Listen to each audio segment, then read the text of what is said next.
Well, hello everybody. Welcome to week 2 of the Golftown Spring Clinics hosted by me, Lisa Vluswick, nicknamed Lisa Longball. I'm an 8-time Canadian long drive champion for women, and I'd be down in the United States right now competing on long drive tours if it wasn't for this darn COVID. But luckily, I'm here in my basement teaching tips to you, so I'm thrilled to be here. And thanks so much to everyone who joined us last week for our first clinic of the spring of 2021. We had over 110,000 views on Facebook. We had Canadians join us from all across Canada, from every single province. We had many of our American friends join us from states all over the United States, and we had friends from the UK, from Italy, from Spain, the Philippines. So we had so many global golfers joining us, and the more the merrier. We're here because we love golf and we want to learn to hit that golf ball longer, straighter, better. So you're in the right spot. So thank you so much for joining us. Well, today's class is going to be about something very important. Fundamentals. This could be one of the most important clinics that we're going to cover in the 6-week span. Today's class is going to start with warm-up, and then we're going to talk about posture, grip, and ball position. All 4 really important fundamentals that I guarantee can shave strokes off your game today. So you're going to love these tips because, again, we're going to start shaving strokes off our game today. So I see that Linda has joined us from Ottawa. Thanks so much. Thrilled that you've been enjoying them. I can't thank everyone enough for all their positive comments. And Donna, yay, so glad that you've come to join us again. So for all our viewers, please, if you have any questions, throw them in the chat. I'm going to try to answer them throughout the video. Anything I miss in the next few days, I'm going to respond to every single question in the chat. So if I miss your question live on the video, I will come back and respond. So not to worry. Now you'll notice that my wording is backwards. You'll see my Callaway's backwards. That's because my phone flips the image. So I'm actually right-handed. I know I'll look left-handed in the video today, but I apologize. My phone actually flips the image. So sorry about that. And just one more shout out. I see Deanne has joined us, and Suzanne. That's my mom, everybody. My mom came to watch. Thanks, Mom, very much. Okay, well, let's get started. We have so much to cover today. All right, number 1, warm up. I guarantee if you spend 5 minutes prior to your round warming up, you're going to hit better strokes on the first hole versus the 4th and 5th hole. Are you that person that when it's your turn you've got a tee time set up, that you come ripping into the parking lot and you're literally doing up your shoes on the way to the first tee box? I know, you know who you are. You know who you are. If you're that person and you come screaming up to the tee box, again, I find that you're not properly warmed up and you're not getting into the groove of things until the 4th or 5th hole. So if you just spend 5 minutes before your round to get your body warmed up so we can get them into the proper positions, I think you're going to hit a longer golf ball and a more consistent golf ball. So, warm up. What can you do at the driving range prior to your round to help you warm up? A few little things. I like to start with the arms and shoulders. For me, I actually like to do big arm circles. Now, I know some people think this might look a little goofy and you might not want to do the big arm circles. I personally like them, but if you're worried that looks a little goofy, I get it. You can do shoulder circles. So I like to do 10 of each. So I'll do 10 backward shoulder circles and 10 forward shoulder circles. Another great dynamic stretch, which is a nice movement stretch, is again, just doing the kind of a scissor cut in front of your body. This really helps open up your chest and warms up that back. So I really love this stretch. Another stretch that's again, using that back, and now we're going to work in the shoulder and rotator cuff area, is bringing that arm straight across your chest. Make sure not to bend your elbow. It's got to be a nice straight arm, and you're going to pull it into your chest, and again, hold it for 10 seconds. And again, you're going to do it with the other arm. You can join me right now in doing it, and you can already feel how you can start to feel that stretch across the back, in that shoulder, in that rotator cuff. All areas that we're using in our golf swing that if we can have them warmed up, it's just going to help us tremendously to get into the right positions. My next favorite stretch, what you do is grab a club. And so for today's class, if you have a club at home, if you have a golf club at home, go run and grab it because you can be doing some of these exercises along with me, along with grip, ball position, and so on and so forth. So here we are for our warm-up. I like to take the club, I put it behind my back, then what I do is I take my bottom hand and I'm going to pull down on the club with my bottom hand. And I'm going to pull down for about 10 seconds. It gives you a fantastic stretch in that upper arm area. After 10 seconds, I'm going to pull the club up. I'm going to hold the head of my club with my bottom hand, and with my top hand, I'm going to pull towards the sky. And again, this is my favorite stretch to get that shoulder rotator cuff area really warmed up. I love this one. I see Terry. Hey, gotta warm up. Absolutely, Terry. It's a must. And Cynthia, thank you. I'm glad you love this tip. Then what you're going to do is you're going to switch hands. Put that bottom hand up top hand on the bottom. You're going to pull down. Again, pulling that bottom hand towards the floor. Hold that for 10 seconds. Then you're going to pull up with the top hand, holding the club head with that lower hand and pulling that top hand towards the sky. This is just a fantastic stretch. The next thing you want to stretch are your sides. Again, whether you're a right-handed golfer or a left-handed golfer, you want to warm up both sides of your body.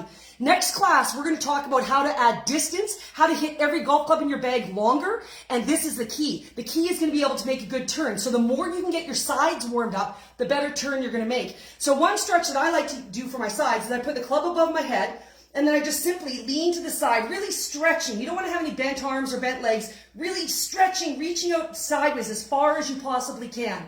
And then you'll go back up to the top and reach to the other side. And again, stretching and reaching as far as you can. That's a great stretch. And again, you want to hold that for about 10 seconds. Another great stretch for your sides is you can just stand with the club in front of you, put hand on hand, and kind of pull your hands to the one hip. You'll feel a great stretch along the outside. You're going to hold that for about 10 seconds, and then you're going to go to the other side. And again, you'll be shocked what a great stretch you can do. Just kind of leaning over your one club like this. That's fantastic. Once those sides are warmed up, again, makes it so much easier to turn. Next thing we want to warm up are the legs. This is the power source. If I had $1 for every time someone said, "Oh, Lisa, you're a long driver. Check out the guns. Two tickets to the gun show, right? The pipe's there." And here's the thing. I could do 1,000 push-ups and bench presses a day with 500 pounds, and it's not going to help me hit the golf ball longer. Where my big power source comes from would be my legs and my core, my big muscles. So legs, glutes, and then that core. So we need to warm up the legs. So the legs are so important in the golf swing. So a great warm-up for the legs. I want you to stand with feet about shoulder width apart. Try to keep your knees as straight as possible, and you're simply going to lean forward. This is going to be a great stretch for your lower back, but it's also going to be a wonderful stretch for your hamstrings. Really warm up those hamstrings. So again, you want to hold that for 10 seconds. And then often at a driving range, you'll have a bench or you'll have a bag stand. Throw your leg up on the bag stand or bench. Nice straight leg, lean forward on it for about 10 seconds. And again, switch and do the other leg. You'll be surprised how much this helps you stretch out, feel that little bit warmed up, and again, really helps you perform a lot better. I'm just going to shout out here. I see Diane has joined us from Ottawa. Diane and Jim, thank you so much. I love that you've been doing this since the first clinic. I talk about the importance of warm-up all the time. And Pat from Kingsville, thank you so much. And Melanie, so love that you came to see me live. Thank you so much. Okay, now, I know there's still some of you out there that are like, you know what, Lisa, warming up's not really my thing. Okay, I hear you. That whole routine takes me about 5 minutes. But if you don't want to do the whole routine, I have to beg you, do one stretch. This one stretch, I guarantee, will make a difference to your game. So before your round, what I want to see you do is put your feet shoulder width apart. You're going to hold a club at about chest height. Very slowly to start, I want you to start turning and look behind you. As your back warms up, I want you to turn a little bit further, and a little bit further, and a little bit further. This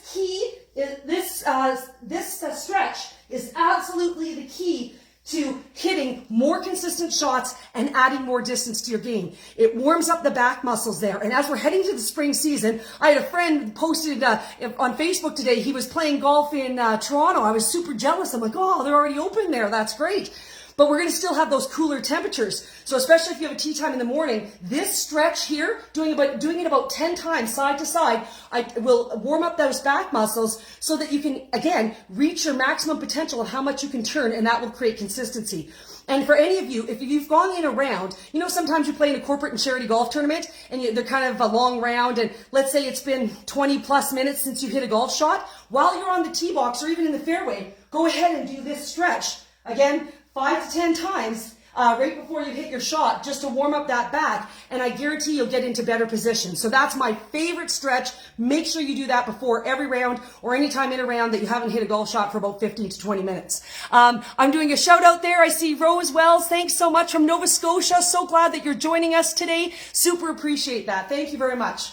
Okay, so that warm-up, just give me that 5 minutes before the round, and at the very least, I want to see that last stretch, okay? Super important. Okay, let's go on to the second point of our 4 main fundamentals today, and that's going to be grip. Now, there's 3 types of grips out there. All of these 3 grips are excellent. So it's okay. Whatever grip you're using is absolutely great. Now, one of the grips is called a 10-finger grip. So a 10-finger grip or a baseball grip where you put the one hand on top of the other hand. That's one type of grip. Another type of grip is what we call the overlap grip. That's when you put the pinky between the index finger and the middle finger. And then you wrap your hands around the club like that. That's great too. And a third one is called the interlock, where you put the pinky between the middle finger and the index finger. And that's called the interlock. All 3 grips are fantastic. So don't worry that you're not doing the right grip. As long as you're doing one of those 3 grips, you'll be just fine. So that's important that you're doing one of those 3 grips. If you're a brand new golfer or you have a junior golfer you want to get going, I would recommend starting with the 10-finger grip. It's just a little bit more comfortable. My only caution, especially with juniors, don't let them separate the hands. I find especially my hockey players want to try to separate their hands. Make sure that your hands, if you're doing the 10-finger or baseball, that your hands are touching, always touching in that grip. So that's fantastic. Now, where I see the big problem in grip is the butt end of the grip. I often see golfers that I can't see the butt end of their grip. If I can't see the butt end of your grip, you're going to have massive issues at the top of your backswing for consistency. And if you're thinking, gosh, is this me? Take a look at your golf gloves. If your golf gloves often have that wear mark on the palm or holes, even holes in the palm of your glove, that's a key indicator. You're probably sticking the butt end of the club into the grip. What happens there is when you get to the top of the backswing, if you have that butt end in your hand, that club face can be turning anywhere. It loses stability and again will cost you strokes. So when you're doing your grip, any way that you choose to do it, 10-finger, baseball, interlock, or overlap, I want to make sure that you can see the butt end of the club. Now, almost every single club out there on the grip, you'll see that there's like a little, typically there's a line or some sort of a cap. I want to see what I'm going to call the pudgy part of your hand. So we'll call the pudgy part of your hand, kind of the part opposite to your thumb here on your palm. I want to see that part of your hand above that cap. As long as it's above that cap, you're going to be in a good position. So that's number 1. The second biggest thing I see in terms of error with grip, too many people put the grip in the palm of their hand. And again, that's where you're going to start seeing the ripping and tearing of gloves and just you're ripping through gloves all the time and chewing them up. Again, this is going to cause issues with your face and making good contact with the ball. Where you want to have the handle of the club, you want to have the handle of the club in the base of your fingers. You want it in the base of your fingers, not in the palm of your hand. So how do we make sure we do that? Well, this is a great little drill that I use to make sure it's in the right spot. Number 1, I always make sure, again, the chubby part of my hand is above the cap of the grip. Then what I do is I stand nice and tall and I hold the club at the top. So this is the hand closest to the handle. And if I was about to tee off, it would be the hand closest to the fairway.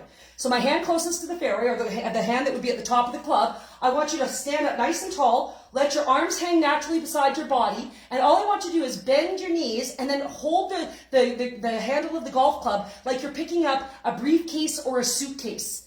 And then if you open your hands, you'll see that that's in the base of your fingers. Okay, so that's a great little way to see, gosh, am I holding the club properly in my top hand? Another way that you can do it is pretend you're holding an umbrella. How would you hold an umbrella?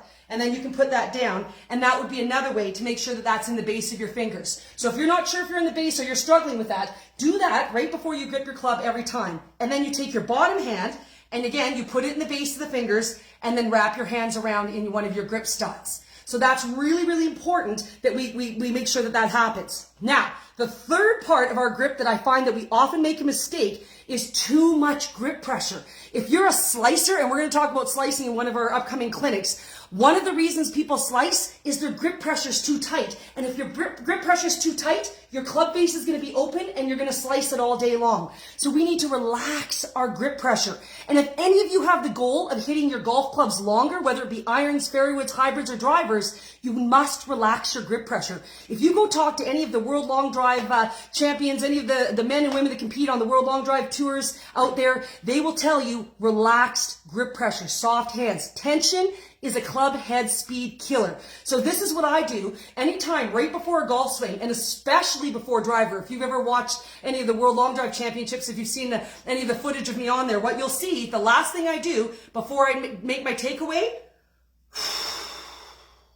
I take a deep breath out right before I take a takeaway. That's my reminder. My hands just relax. So if you're someone that you know tension is an issue for you, relax your hands, take that deep breath out to get rid of that tension, and that'll be the way to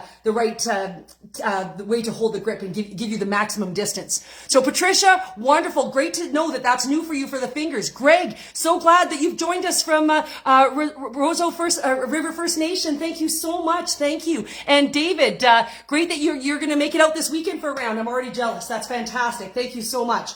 So again, those are all the grip, those are all the parts of the grip that I want you to start working on. You can go back, this video will be posted on the Golf Town Facebook page, so you can go watch anytime to double check that. But if you think you're struggling, do that briefcase drill or the umbrella drill to see where that should be. But just always make sure that you've got that grip, that we can see that the base of the grip before we do it. Okay, so we've covered warm up, we've covered grip, now posture. This is huge. I cannot emphasize this enough for both men and women to help you hit a better golf ball. All right, posture. I'm going to give you a 4-step process to posture. Step number one for proper posture, I need you to stand up nice and tall. What I often see in posture, one of the biggest issues in posture, number one, I see hunchy shoulders, kind of a hunched back, hunched shoulders. I see this more from my male golfers because my male golfers sometimes can tend to be a bit stronger, and to get to use those muscles, you can see that they're kind of, trying to get into that more hunched position because they think it's a more powerful position. It's actually going to kill your club head speed. All right. So we've got to stop that. What I see from my ladies will have a straighter back, but what they do is they tend to kind of sit on a chair. They have a straight back, but they tend to sit on a chair like this. And the problem with sitting on a chair, can you see how my chest is up like this? This is going to make it very, very difficult to hit the golf ball well. A lot of ladies who do this will cold top the ball and really struggle getting the ball up in the air. So again, we can fix this right now in about 3.5 seconds. So 4-step process to posture. Number one, we stand nice and tall, nice straight flat back. Step number 2, bow at the waist, butt sticks out. This is key. Bow at the waist, butt sticks out. Again, this is where I see my women tuck their bum in. They're nice and straight here. They do step 1 great. And instead of bowing at the waist, butt sticks out, they bow at the waist, tuck their bum in. And again, now look where their chest is, and they're going to have a heck of a time hitting it. Okay? So again, step number 1, stand nice and tall. Step number 2, bow at the waist, butt sticks out. Okay? Bow at the waist, butt sticks out. Step number 3, simply crack the knees. And when I say crack the knees, it just means a slight bend, not a big deep bend, just a slight bend in the knees. You don't want to have straight legs. Anytime there's straight legs, there's no power. So when I see people in a golf swing, at any point in their golf swing, have these really straight legs, 0 power. You never want straight legs in your golf swing, okay? So step number 1, straight back, stand nice and tall. Step number 2, bow at the waist, butt sticks out. Step number 3, crack the knees. And step number 4 is simple. Arms hang naturally.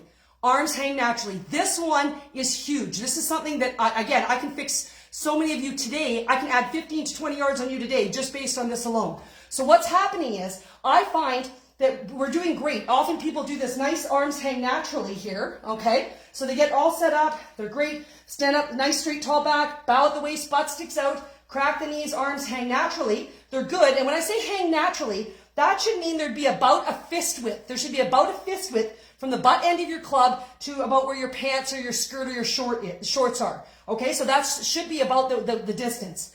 What I tend to see the issue with, longer clubs, especially driver. So what happens is, I see people do a great job with their posture, and then what I see them do is, let's say they set up here, their ball is, we'll put their ball out here, okay? Do it at an angle here. So stand up nice and tall, nice straight back, bow the waist, butt sticks out, crack the knees, arms hang naturally. Now their ball's over there, so what do I see? This.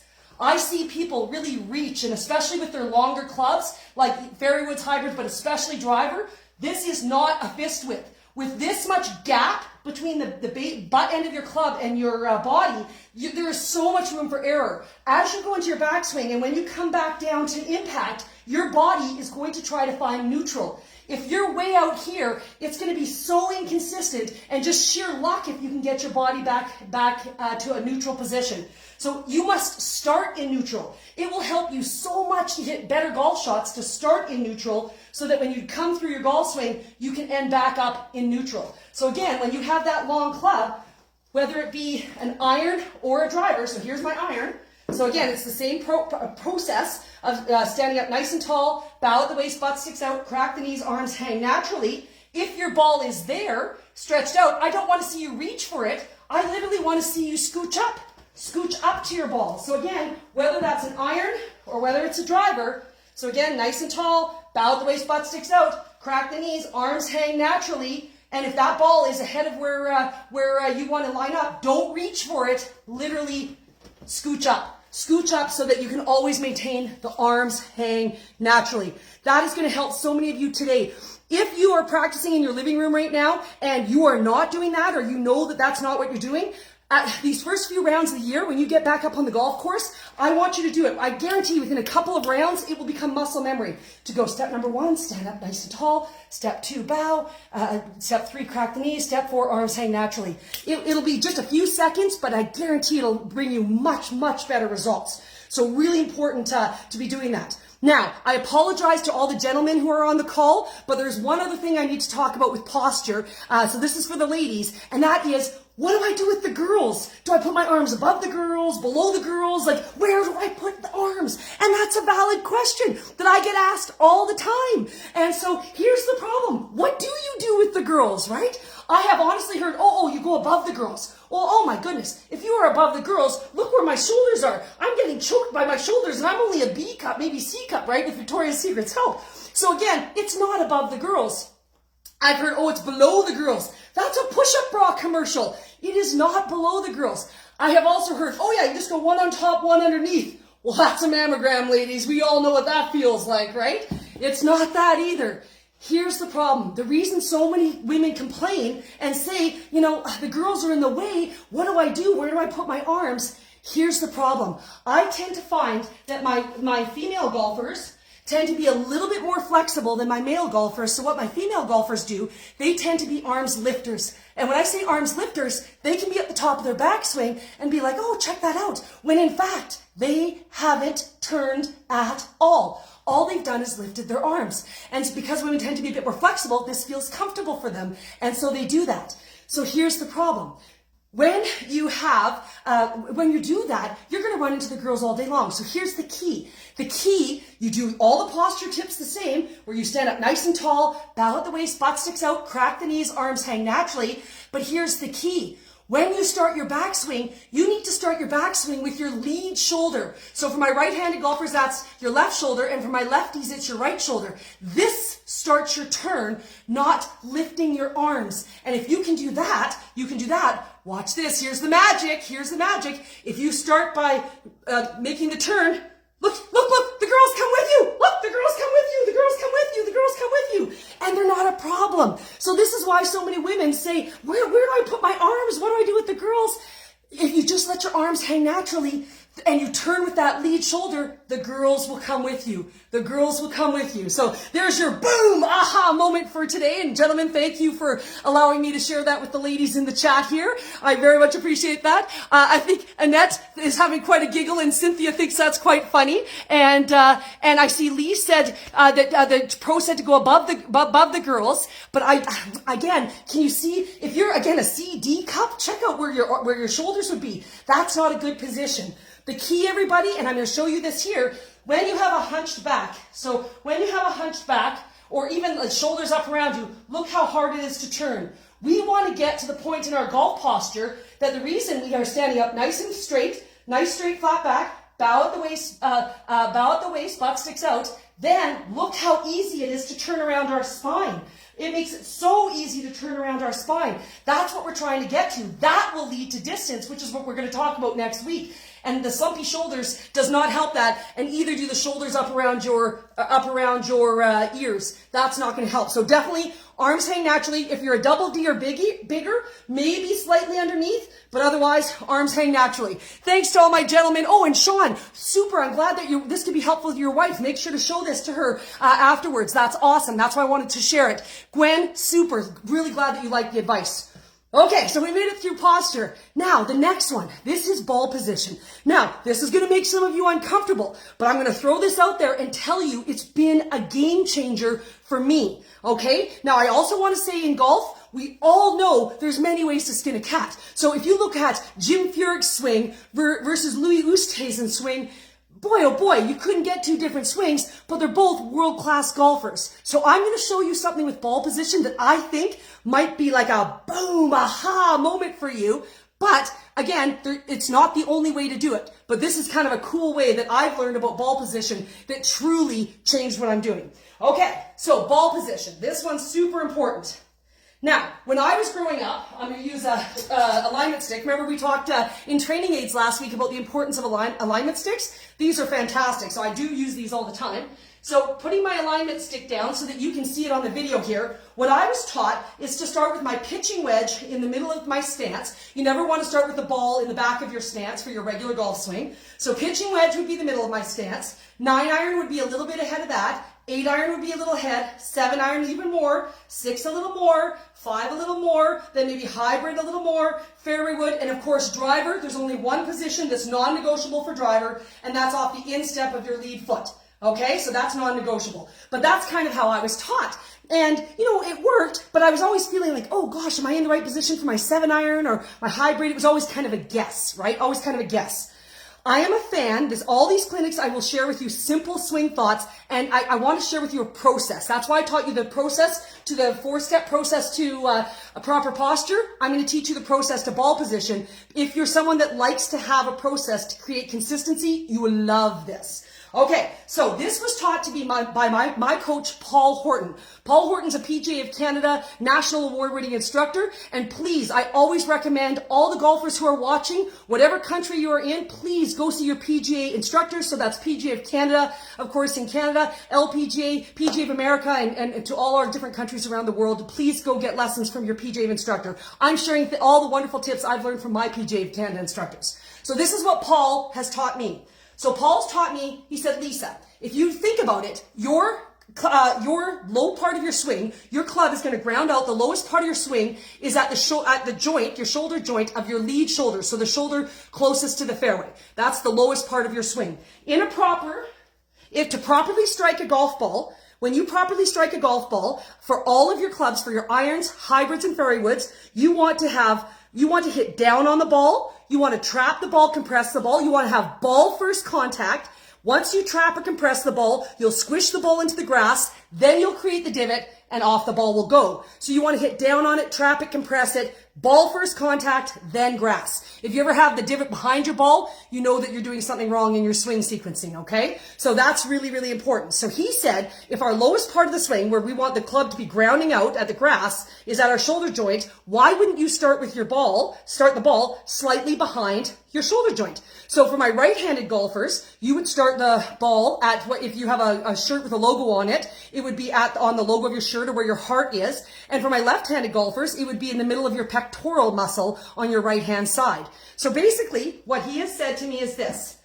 So he has said, you want to start, again, having that ball, you're going to place the ball so that it would be here, and that you would have ball first contact, and then the lowest part of your golf swing is at your shoulder joint. So it will bottom out at the grass after you've trapped it and compressed it. And that just completely made sense to me. And you're supposed to do this for every single club in your bag. So you would do this from your wedge all the way up to your fairway woods, but not driver, okay? So here's your process that I want you to do.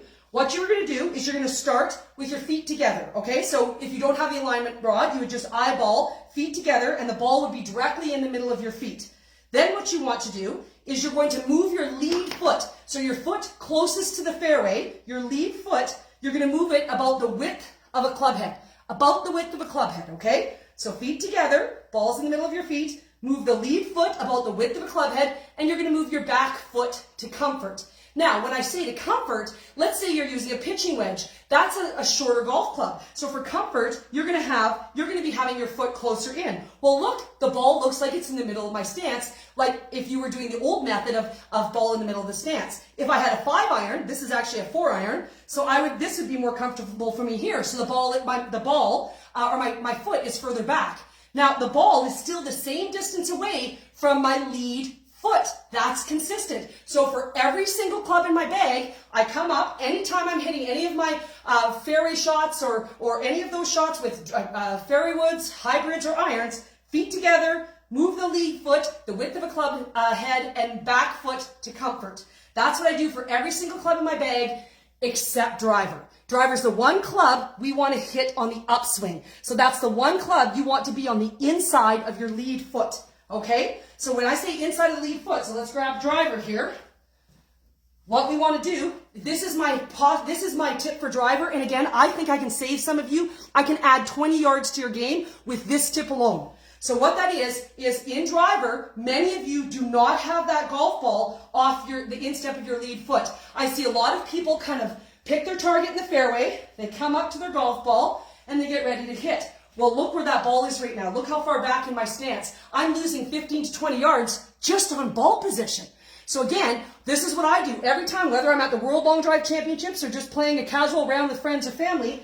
I pick my target, and we'll talk about that next class. Then I stand feet together with the ball in the middle of my feet. And are you ready for this? I simply move my back foot. And then I know the ball is off the instep of my lead foot.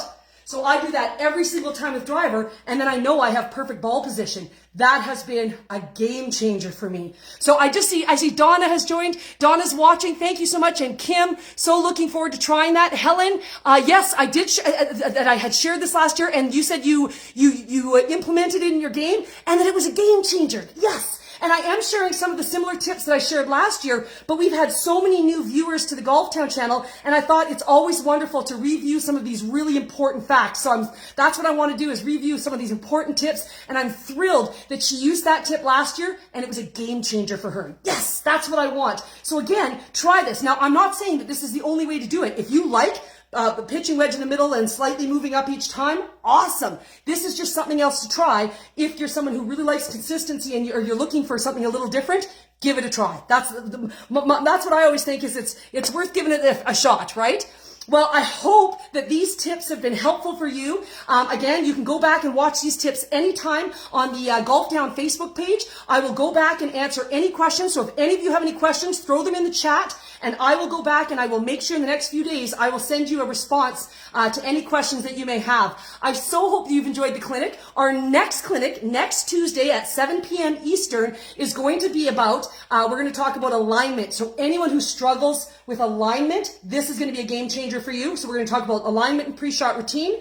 We're going to talk about how do we add speed and power, which means distance, to every club in our bag, and how do we hit our irons and hybrids with better contact? How do we get better contact with those golf clubs? So that's going to be another important lesson, but in the meantime, practice these tips. You can work on your grip right now. You can be practicing your grip in your living room tonight and practice that posture.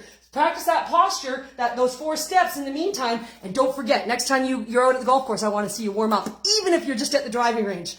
Thanks so much for joining us, everyone. I hope you have a wonderful evening. Thanks so much, and we'll see you next Tuesday. Bye.